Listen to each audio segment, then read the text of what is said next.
before all of this, Enoch had hidden himself, and no one among humans knew where he was, what he was doing, or what had become of him.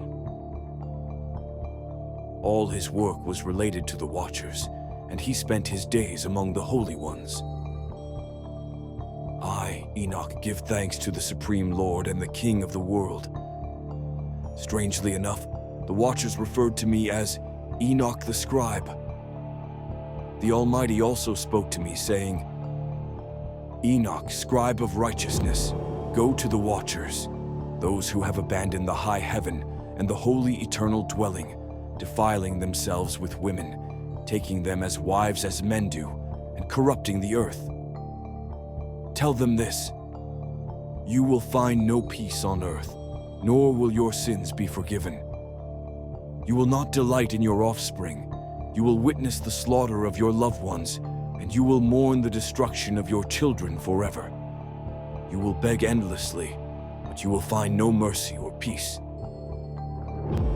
And then I went to Azazel and said, you will not find peace. A severe judgment has been passed against you. Because of the immorality you taught and the blasphemous practices you revealed to humanity, you will neither receive peace nor mercy. No one will intercede for you. Afterward, I approached all the Watchers, and they were terrified, trembling in fear. In their shame and sorrow over their sins, they begged me to write a petition on their behalf and to present it before the Lord of heaven, for they could no longer speak to him or lift their eyes to heaven. So I wrote their pleas and prayers for mercy.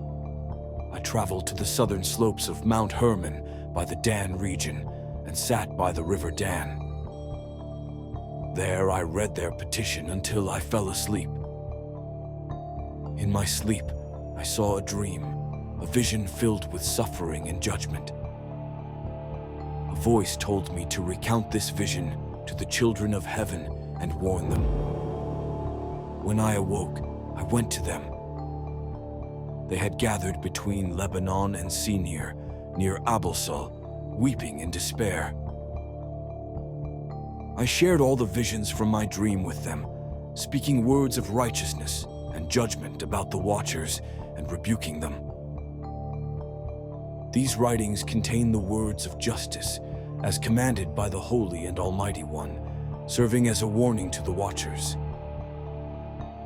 The Almighty has given humanity the gift of speech and understanding, and I have been tasked with delivering the visions shown to me.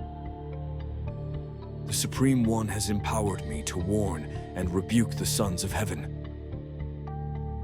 I told them, I have written your plea, but it has been revealed to me that your requests will never be granted.